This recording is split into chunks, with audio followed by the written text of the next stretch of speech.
পুরনো বোতলে নতুন মদ, সেরকম সেই সমস্ত তৃণমূলের গুন্ডা, বদমাইশ, তোলাবাজ তারা বর্তমান পুলিশ মন্ত্রীর ছত্রছায়ায় আমাদেরকে নোংরাভাবে অ্যাটাক করছে, নোংরাভাবে আমাদের রাজনৈতিক বিরোধিতা আছে, থাকবে।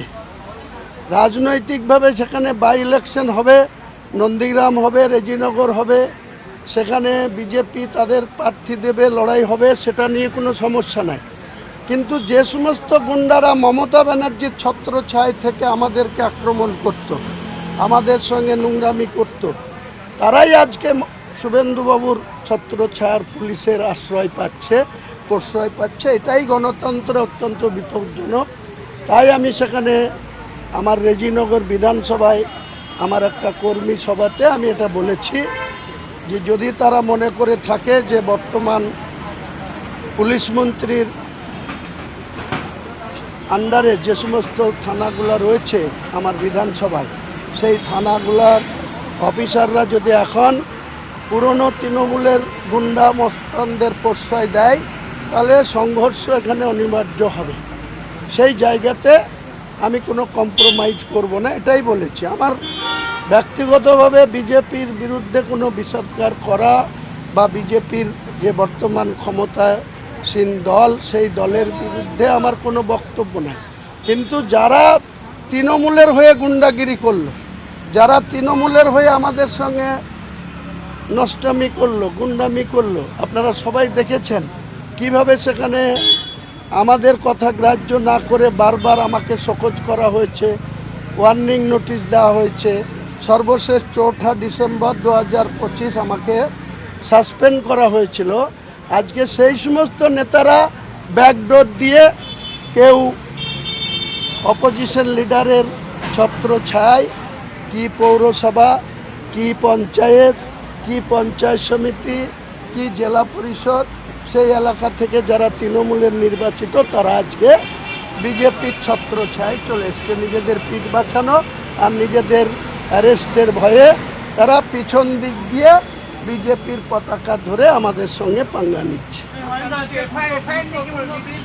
এফআইআর আইনের পথে চলবে। যদি আমি কোনো অপরাধ করে থাকি বা কোনো জায়গায় কোনো গুন্ডামি করে থাকি, নিশ্চয়ই আইন তো কারো ঊর্ধ্বে না, আমিও আইনের ঊর্ধ্বে না।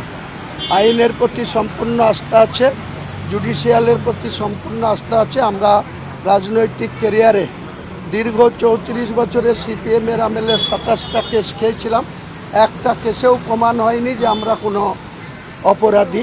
আনুষ্ঠানিকভাবে সমস্ত কেস থেকে ক্লিন চিট পেয়েছি। 2016 থেকে 2026 10 বছরের তৃণমূলের গভর্নমেন্টেও আমি প্রায় 7টা কেস খেয়েছিলাম। সেই সব কেসেও আজ পর্যন্ত প্রমাণিত হয়নি যে হুমায়ুন কবির কোনো গুন্ডাগিরি করে বা কারো উপরে কোনো অন্যায় অত্যাচার করে বা জুলুম করে বা কোনো সাম্প্রদায়িক সম্প্রীতি বিঘ্নিত ঘটায়, এরকম কোনো প্রমাণ হুমায়ুন কবিরের বিরুদ্ধে তৎকালীন প্রশাসন আনতে পারেনি। আমি আশা করছি বর্তমান প্রশাসনও সেটা প্রমাণ করতে পারবে না। এখন দিলীপ ঘোষ রাজ্যের মন্ত্রিসভার সদস্য, তিনি যখন বলেন যে মুসলমানদের নামাজ পড়তে গেলে মুসলিম কান্ট্রিতে যেতে হবে ভারতবর্ষে, তখন এই সব তথাকথিত মুসলিমরা আপনার কাছে কোনো রিয়াকশান দেয় কি বা দেওয়ার মতো ক্ষমতা রাখে কি?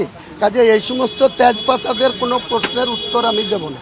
সেটা নিশ্চয়ই মুখ্যমন্ত্রী যদি আমার কোনো অন্যায় দেখে, আমি যদি কোনো মুখ্যমন্ত্রীকে কটু কথা বলে থাকি, আমি নিশ্চয়ই নবাগত বিজেপি যারা 4 মে গণনার 4টের পরে যারা ক্রিমিনাল অ্যাক্টিভিটি যাদের তৃণমূলের হয়েছিল, যারা তৃণমূলের হয়ে ভোট লুট করব বলেছিল, 2 মাস 3 মাস আগে থেকে হুমকি দিয়েছিল, আমি তাদের উদ্দেশ্যে ভাঙার কথা বলেছিলাম। তখন এই বিজেপির যারা নবাগত বিধায়ক তাদের খুব ভালো লেগেছিল। তারা বলেছিল আপনার ডায়লগটের উপরে আমরা অনেক শক্তি পেয়েছি, তাই আমরা আজকে এখানে 208 নিয়ে আসতে পেরেছি।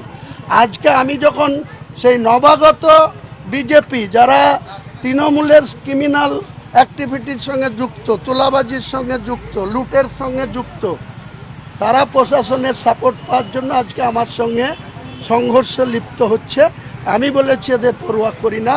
প্রয়োজন হলে আমি আমার আম জনতা উন্নয়ন পার্টির 8% সমর্থক তো মুসলিম। আপনি কি ক্ষমা চাইবেন? কোনো প্রশ্নই নেই। আমি ক্ষমা চাওয়ানোর মতো কোনো কথা বলিনি, ক্ষমা চাওয়ানোর কোনো প্রশ্নই নেই। এফআইআর তো হয়েছে, এফআইআর বহরমপুরে হয়েছে, ইংলিশ বাজারে হয়েছে, শক্তিপুর, রেজিনগরে যে প্রশাসন আছে তারা সমটু কেস করেছে। আইনের পথে চলবে। বিধানসভাতে নিন্দা করা হয়েছে। হ্যাঁ, করতেই পারে, সেটা তারা ক্ষমতায় আছে, তাদের মেজরিটি সদস্য আছে, তারা নিন্দা প্রস্তাব আনতে পারে, আমাকে সাসপেন্ড করতে পারে, স্পিকারের সে অধিকার আছে। যা সিদ্ধান্ত হবে আমি সেটা মাথা পেতে মেনে নেব, কিন্তু আমি কোনো অন্যায় করিনি, আমি কারো কাছে ক্ষমা প্রার্থী হব।